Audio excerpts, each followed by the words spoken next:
I got a mother done gone on. Makes me feel like my time ain't long. I got a mother done gone on. Got a mother done gone on. It makes me feel like my time ain't feel like my time ain't long. Well, the bell keep a tolling, tolling. The bell keep a tolling, tolling. Make me feel like my time ain't long. Yeah, no, the bell keeper, a tolling, child, the bell keeper, tolling. It makes me feel like my time ain't long. Well, I got a father gone on. I got a father gone on. Makes me feel like my time ain't long. Father and gone on. Father and gone on. Make me feel like my time ain't long. Hearse keeper, keep a rolling, rolling. The hearse keeper, rolling, rolling, and that make me feel like my time ain't long. Lordy, Lord, well, the hearse keeper, rolling, rolling. The hearse keeper, rolling, keep me feel like my time ain't no long. As I traveled on my journey, few and far between, were the pilgrims I found faithful to their loving. Welcome to Plain Talk About Life in the Bible. We're back going through Pilgrim's Progress. We've got Mr. Bayans and his friends now discoursing with our two heroes, Hopeful and Christian, on the way to Celestial City. They all maintain they're on their way to Celestial City. Christian doesn't want anything to do with Mr. Bayans and his friends because they come from the town of Fair Speech, and he doesn't trust them. I want to begin by saying hello again to my grandchildren. Mr. Judge, it's good to see you again.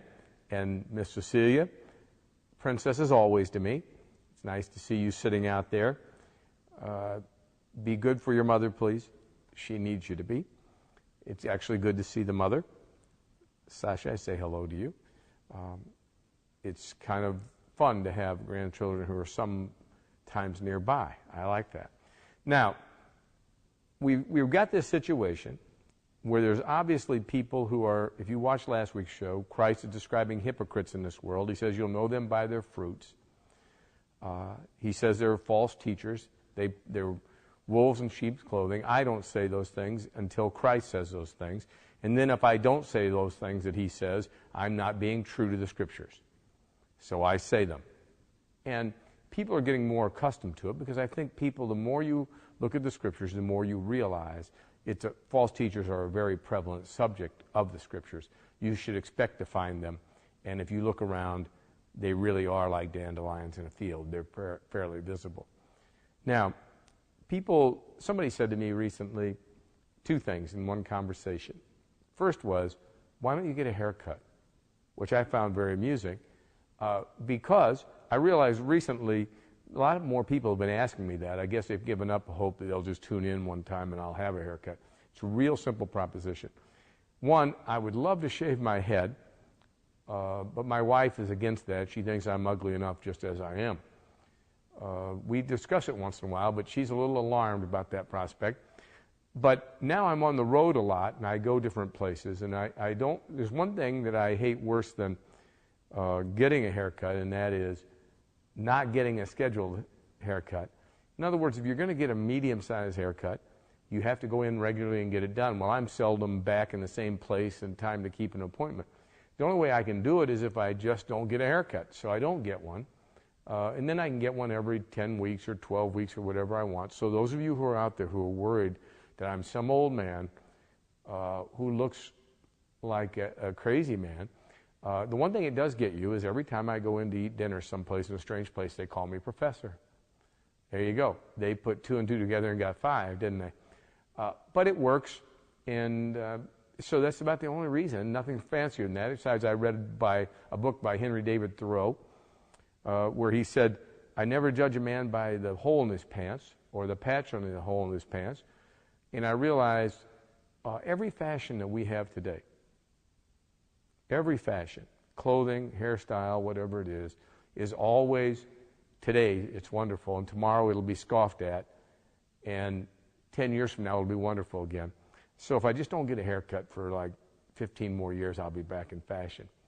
If it bothers you that I'm out of fashion, don't worry, it bothers a lot of other people too. It just doesn't bother me. There you go. Well, that same lady had another question after she got her unsatisfactory answer to the haircut question.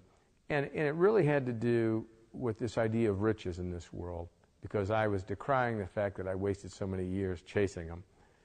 And like most people, when you discuss riches with them, they really want you to let them have a dream as a Christian. They profess to be a Christian, and they want a dream of heaven on earth. They really do.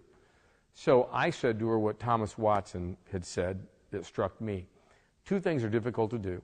One is to make godly people happy. The other is to make ungodly people unhappy. It's very hard to make an ungodly person unhappy somehow. So I try my best to tell you that you're about to be judged and thrown into the fire and those kind of things which ought to make you unhappy. If you're a Christian, it's hard for me to make you happy because I talk about things like heaven and deferred compensation, where you get a joy now, but a tremendous joy when you see him face to face. That's not very satisfying to a lot of people, because really a lot of people don't want to know Christ that well. And that's scary to me.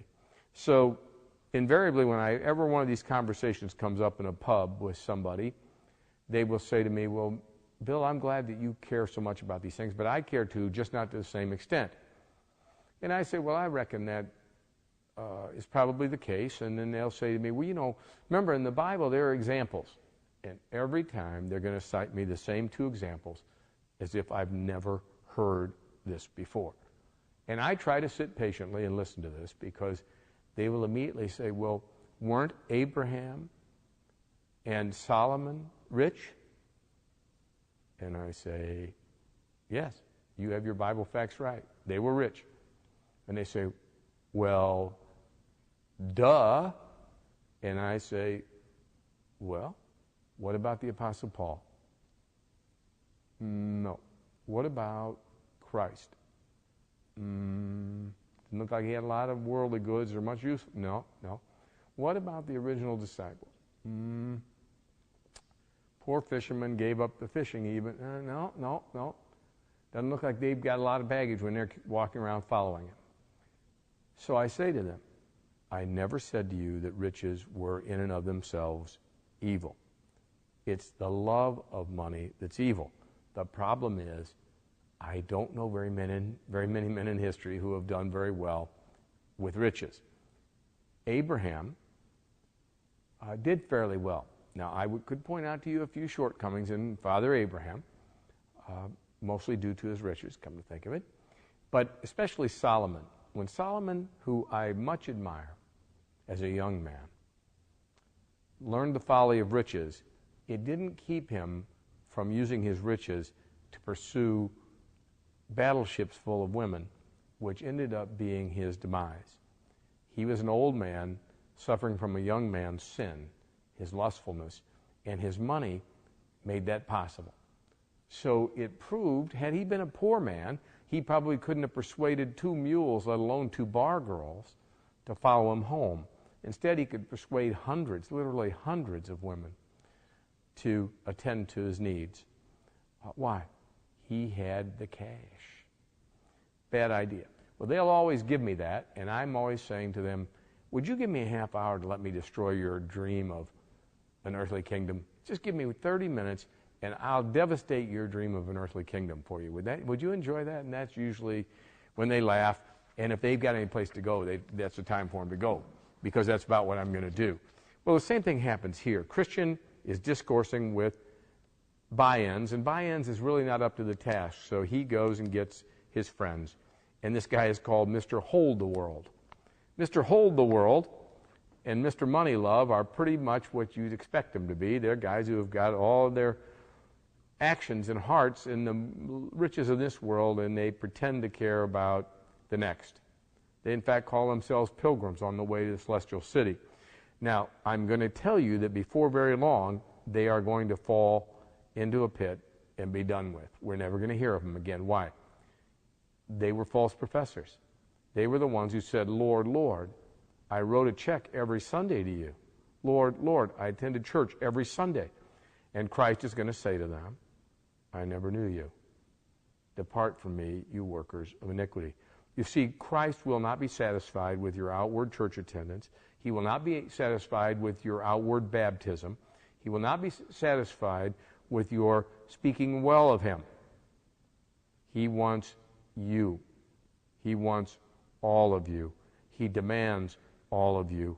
And he has the right to demand all of you, first as your creator, secondly as your redeemer, thirdly as your king. There. That's Christianity in a nutshell.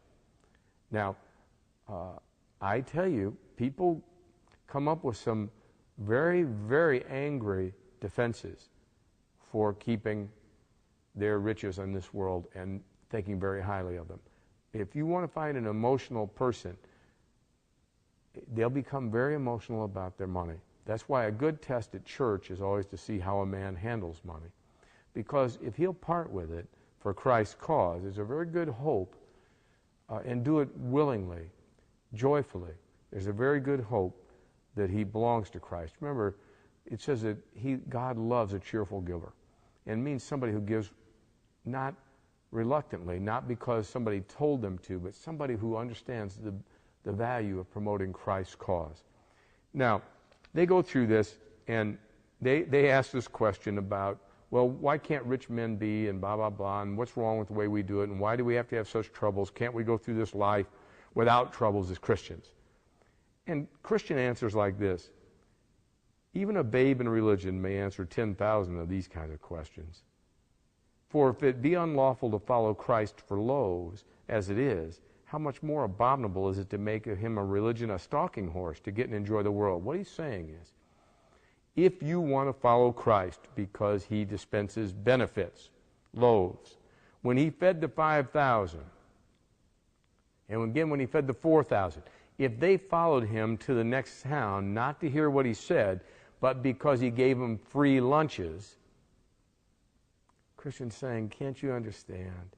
Christ wasn't tricked by that. If you want to go to church and get Christ's benefits, protection and wealth in this world, for instance, forget it. That's not what he wants. He's not asking for you to follow him for his benefits. He wants you to follow him because he is who he says he is. Okay? We find the other heathens, hypocrites, devils, and witches that are of this opinion. What he's saying, every heathen will follow God and speak well of him if he'll give him riches. Every devil will speak well of him, as long as he doesn't trouble him about following him. And he's saying here, what about heathens? Then he goes into this story about Hamor and Shechem. And really these are two wicked Canaanites. And what he's saying is, they were willing to marry Jacob's daughters. You know why? They saw the cattle Jacob had. Think about that. If you want to come to church because you're going to marry into a wealthy family or you're going to find a girl, when I was young, we used to call it galvation rather than salvation. It's that coming to church to go shopping for girls. Galvation.